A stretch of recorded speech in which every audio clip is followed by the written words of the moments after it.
Hi friends, welcome back to my channel.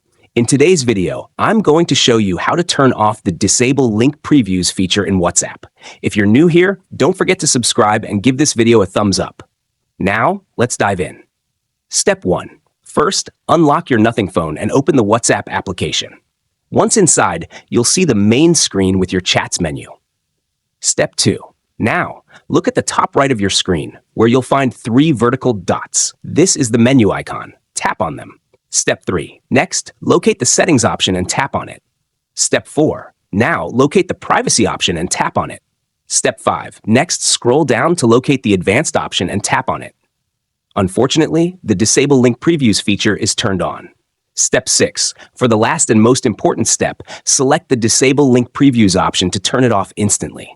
If you found this tutorial helpful, don't forget to give it a thumbs up and subscribe to my channel for more great tips. Thanks for watching.